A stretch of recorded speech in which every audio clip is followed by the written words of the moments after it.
The storied Fort Knox has a different mission than it historically did.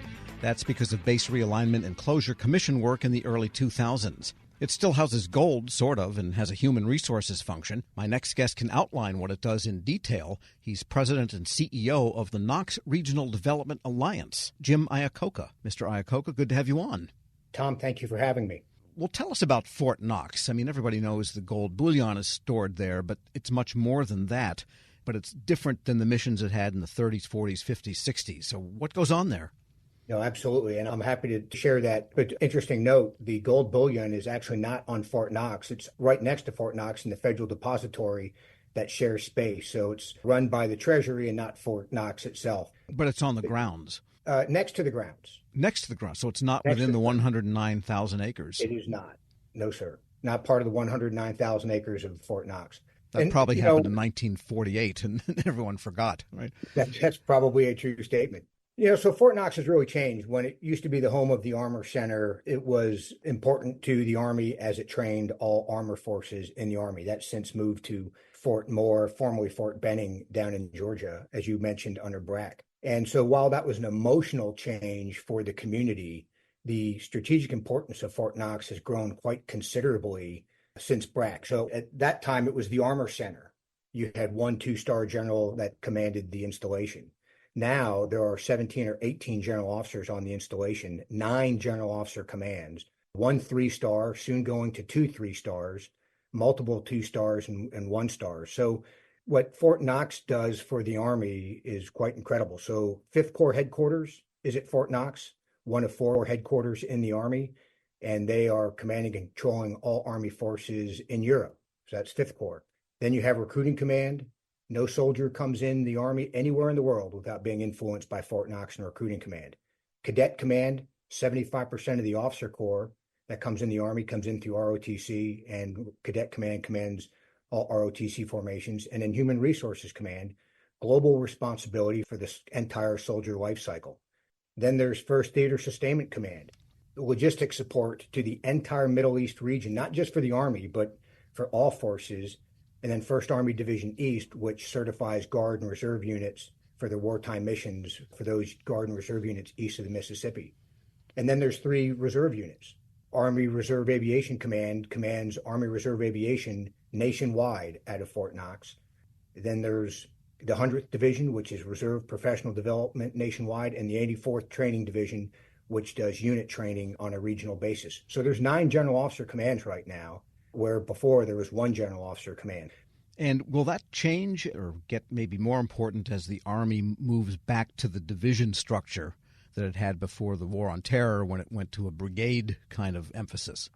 I think based on the organizations that are at Knox, that the mission at Knox won't change. The support that they provide to the Army won't change. And, I don't think any units are going to leave Fort Knox anytime soon. Now, there'll be changes to our friends at Fort Campbell just down the road as division structure changes. And potentially, I'm not getting ahead of anything here, I don't think, potentially depending on what kind of changes they make at Fort Campbell, some of that growth might impact Fort Knox because Fort Knox still has capacity for growth. Sure. And let's talk about the alliance, the Knox Regional Development Alliance. I guess bases continue to be important economically to the areas that surround them.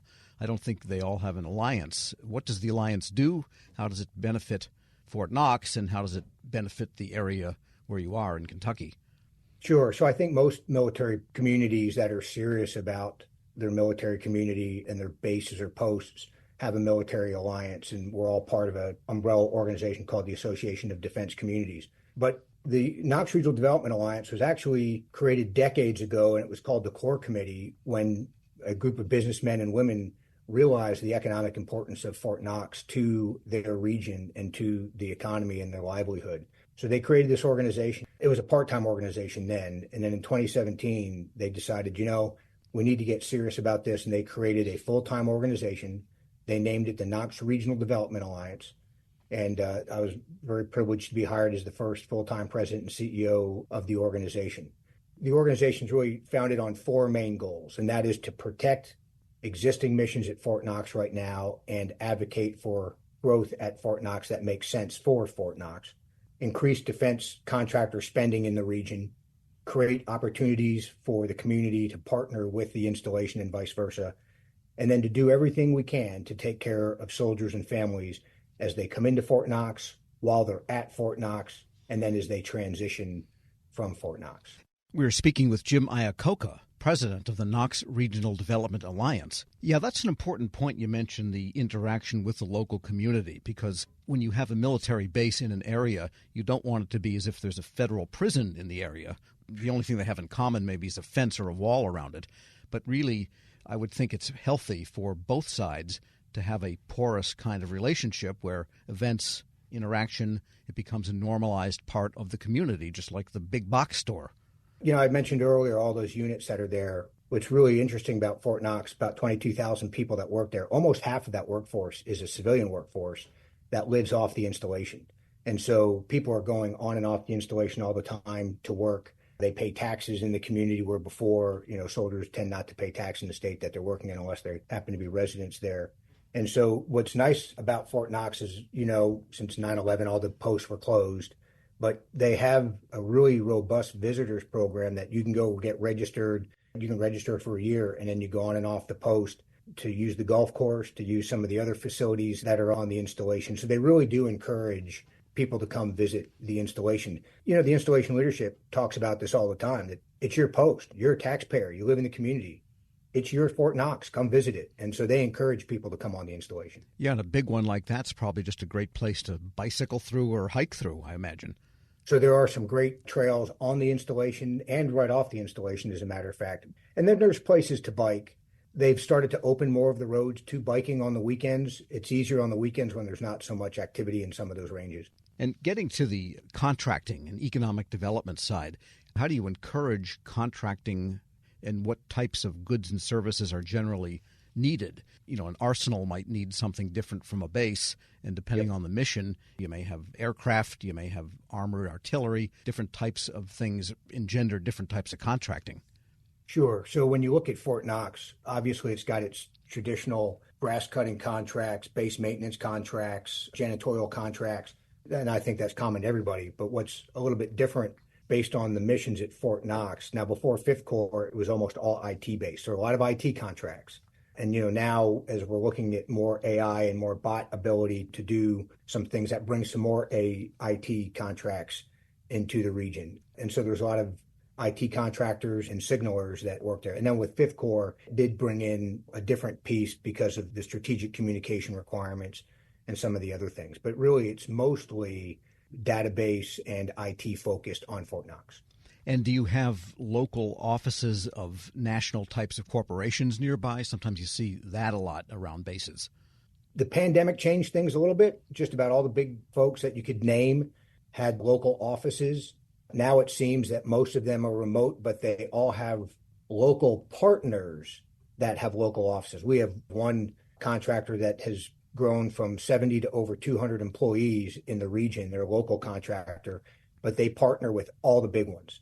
And so that kind of gives those big ones reach. We typically meet from KRDA, we meet with the big contractors.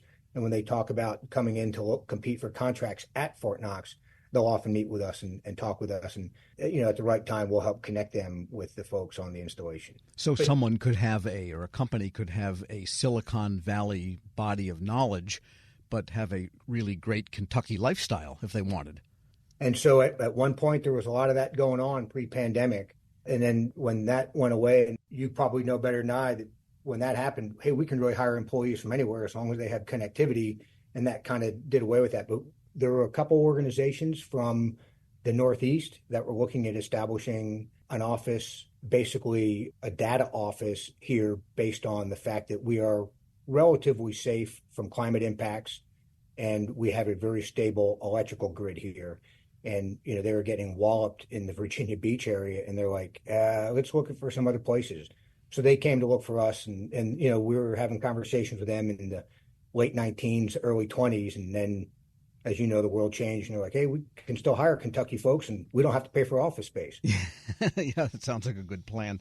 And you yourself are former Army. I am. I retired out of Fort Knox in 2017. And you stuck around.